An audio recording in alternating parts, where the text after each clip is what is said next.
2 Kings chapter 13. Jehoahaz, son of Jehu, began to rule over Israel in the 23rd year of King Joash's reign in Judah. He reigned in Samaria 17 years, but he did what was evil in the Lord's sight. He followed the example of Jeroboam, son of Nebat, continuing the sins that Jeroboam had led Israel to commit.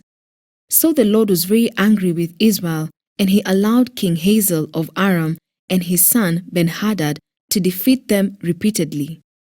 Then Jehoahaz prayed for the Lord's help, and the Lord heard his prayer, for he could see how severely the king of Aram was oppressing Israel. So the Lord provided someone to rescue the Israelites from the tyranny of the Arameans. Then Israel lived in safety again as they had in former days. But they continued to sin, following the evil example of Jeroboam. They also allowed the Asherah pole in Samaria to remain standing. Finally, Jehoahaz's army was reduced to 50 charioteers, 10 chariots, and 10,000 foot soldiers. The king of Aram had killed the others, trampling them like dust under his feet. The rest of the events in Jehoahaz's reign, everything he did, and the extent of his power are recorded in the book of the history of the kings of Israel. When Jehoahaz died, he was buried in Samaria. Then his son Jehoash became the next king.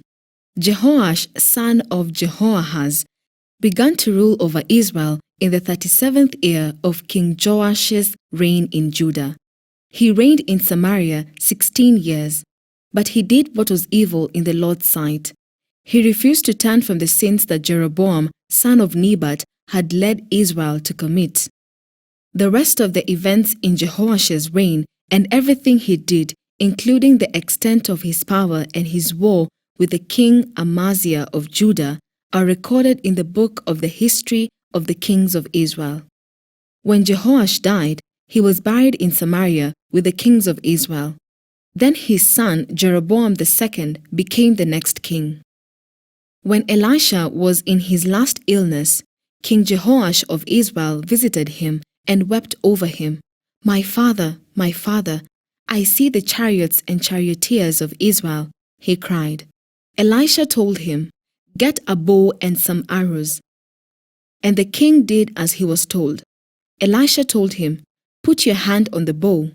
And Elisha laid his own hands on the king's hands. And he commanded, "Open that eastern window." And he opened it. Then he said, "Shoot." So he shot an arrow. Elisha proclaimed, "This is the Lord's arrow, an arrow of victory over Aram. For you will completely conquer the Arameans at Aphek." Then he said, "Now pick up the other arrows and strike them against the ground." So the king picked them up and struck the ground 3 times. But the man of God was angry with him. "You should have struck the ground 5 or 6 times," he exclaimed. "Then you would have beaten Aram until it was entirely destroyed. Now you will be victorious only 3 times." Then Elisha died and was buried. Groups of Moabite raiders used to invade the land each spring. Once when some Israelites were burying a man, they spied a band of these raiders. So they hastily threw the corpse into the tomb of Elisha and fled. But as soon as the body touched Elisha's bones, the dead man revived and jumped to his feet. King Hazael of Aram had oppressed Israel during the entire reign of King Jehoahaz. But the Lord was gracious and merciful to the people of Israel, and they were not totally destroyed. He pitied them because of his covenant with Abraham, Isaac, and Jacob. And to this day, he still has not completely destroyed them or banished them from his presence. King Hazael of Aram died, and his son Ben-Hadad became the next king. Then Jehoash, son of Jehoahaz, recaptured from Ben-Hadad, son of Hazael, the towns that had been taken from Jehoash's father, Jehoahaz. Jehoash defeated Ben-Hadad on 3 occasions, and he recovered the Israelite towns. 2 Kings chapter 14. Amaziah, son of Joash, began to rule over Judah in the 2nd year of the reign of King Jehoash of Israel. Amaziah was 25 years old when he became king, and he reigned in Jerusalem 29 years. His mother was Jehoaddin from Jerusalem. Amaziah did what was pleasing in the Lord's sight, but not like his ancestor David. Instead, he followed the example of his father Joash. Amaziah did not destroy the pagan shrines, and the people still offered sacrifices and burnt incense there. When Amaziah was well established as king, he executed the officials who had assassinated his father. However, he did not kill the children of the assassins, for he obeyed the command of the Lord as written by Moses in the book of the law. Parents must not be put to death for the sins of their children, nor children for the sins of their parents. Those deserving to die must be put to death for their own crimes. Amaziah also killed 10,000 Edomites in the Valley of Salt. He also conquered Selah and changed its name to Joktheel, as it is called to this day. One day, Amaziah sent messengers with this challenge to Israel's king Jehoash, the son of Jehoahaz and grandson of Jehu, "Come and meet me in battle." But King Jehoash of Israel replied to King Amaziah of Judah with this story. Out in the Lebanon mountains, a thistle sent a message to a mighty cedar tree, "Give your daughter in marriage to my son." But just then, a wild animal of Lebanon came by and stepped on the thistle, crushing it. You have indeed defeated Edom, and you are proud of it. But be content with your victory and stay at home. Why stir up trouble that will only bring disaster on you and the people of Judah? But Amaziah refused to listen, so King Jehoash of Israel mobilized his army against King Amaziah of Judah. The two armies drew up their battle lines at Beth-Shemesh in Judah. Judah was routed by the army of Israel, and its army scattered and fled for home. King Jehoash of Israel captured Judah's king, Amaziah, son of Joash and grandson of Ahaziah, at Beth-Shemesh. Then he marched to Jerusalem, where he demolished 600 feet of Jerusalem's wall, from the Ephraim gate to the corner gate. He carried off all the gold and silver and all the articles from the temple of the Lord. He also seized the treasures from the royal palace along with hostages, and then returned to Samaria. The rest of the events in Jehoash's reign and everything he did, including the extent of his power and his war with King Amaziah of Judah, are recorded in the book of the history of the kings of Israel. When Jehoash died, he was buried in Samaria with the kings of Israel, and his son Jeroboam II became the next king. King Amaziah of Judah lived for 15 years after the death of King Jehoash of Israel. The rest of the events in Amaziah's reign are recorded in the book of the history of the kings of Judah. There was a conspiracy against Amaziah's life in Jerusalem, and he fled to Lachish, but his enemies sent assassins after him, and they killed him there. They brought his body back to Jerusalem on a horse, and he was buried with his ancestors in the city of David. All the people of Judah had crowned Amaziah's 16-year-old son Uzziah as king in the place of his father Amaziah. After his father's death, Uzziah rebuilt the town of Elath and restored it to Judah. Jeroboam II, the son of Jehoash, began to rule over Israel in the 15th year of King Amaziah's reign in Judah. He reigned in Samaria 41 years. He did what was evil in the Lord's sight. He refused to return from the sins that Jeroboam, son of Nebat, had led Israel to commit.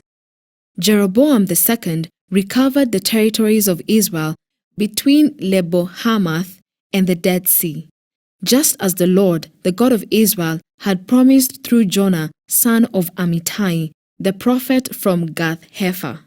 For the Lord saw the bitter suffering of everyone in Israel, and that there was no one in Israel, slave or free, to help them.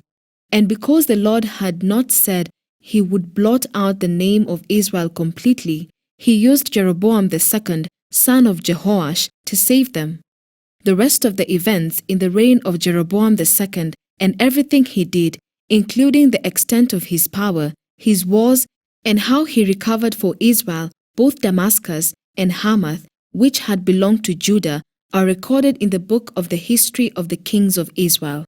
When Jeroboam II died, he was buried in Samaria with the kings of Israel. Then his son Zechariah became the next king. 2 Kings chapter 15.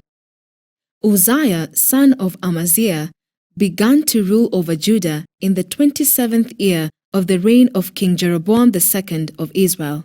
He was 16 years old when he became king, and he reigned in Jerusalem 52 years. His mother was Jecholiah from Jerusalem. He did what was pleasing in the Lord's sight, just as his father Amaziah had done.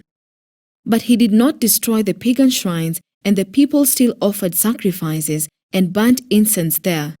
The Lord struck the king with leprosy, which lasted until the day he died. He lived in isolation in a separate house. The king's son, Jotham, was put in charge of the royal palace, and he governed the people of the land. The rest of the events in Uzziah's reign and everything he did are recorded in the book of the history of the kings of Judah. When Uzziah died, he was buried with his ancestors in the city of David. And his son Jotham became the next king. Zechariah, son of Jeroboam II, began to rule over Israel in the 38th year of King Uzziah's reign in Judah. He reigned in Samaria 6 months.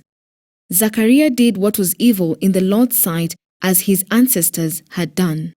He refused to turn from the sin that Jeroboam, son of Nebat, had led Israel to commit. Then Shallum, son of Jabesh, conspired against Zechariah, assassinated him in public, and became the next king. The rest of the events in Zechariah's reign are recorded in the book of the history of the kings of Israel. So the Lord's message to Jehu came true. Your descendants will be kings of Israel down to the 4th generation. Shallum, son of Jabesh, began to rule over Israel in the 39th year of King Uzziah's reign in Judah. Shallum reigned in Samaria only 1 month. Then Menahem, son of Gadi, went to Samaria from Tirzah and assassinated him, and he became the next king. The rest of the events in Shallum's reign, including his conspiracy, are recorded in the book of the history of the kings of Israel.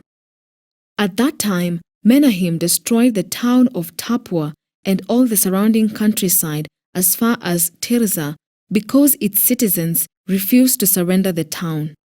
He killed the entire population and ripped open the pregnant women. Menahem, son of Gadi, began to rule over Israel in the 39th year of King Uzziah's reign in Judah. He reigned in Samaria 10 years, but Menahem did what was evil in the Lord's sight. During his entire reign, he refused to turn from the sins that Jeroboam, son of Nebat, had led Israel to commit. Then King Tiglath-Pileser of Assyria invaded the land, but Menahem paid him 37 tons of silver to gain his support in tightening his grip on royal power. Menahem extorted the money from the rich of Israel, demanding that each of them pay 50 pieces of silver to the king of Assyria. So the king of Assyria turned from attacking Israel and did not stay in the land. The rest of the events in Menahem's reign and everything he did are recorded in the book of the history of the kings of Israel. When Menahem died, his son Pekahiah became the next king. Pekahiah, son of Menahem, began to rule over Israel in the 50th year of King Uzziah's reign in Judah. He reigned in Samaria 2 years, but Pekahiah did what was evil in the Lord's sight. He refused to turn from the sins that Jeroboam, son of Nebat, had led Israel to commit.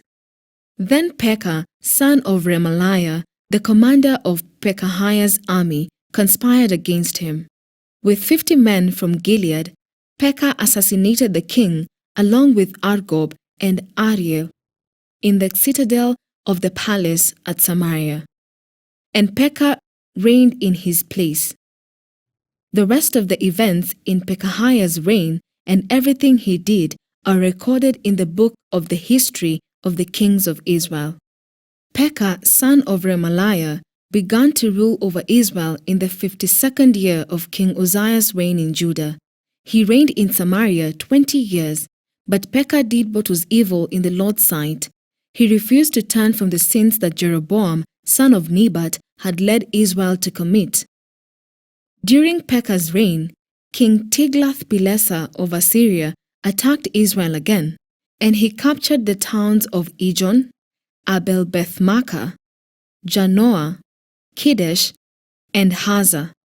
He also conquered the regions of Gilead, Galilee, and all of Naphtali.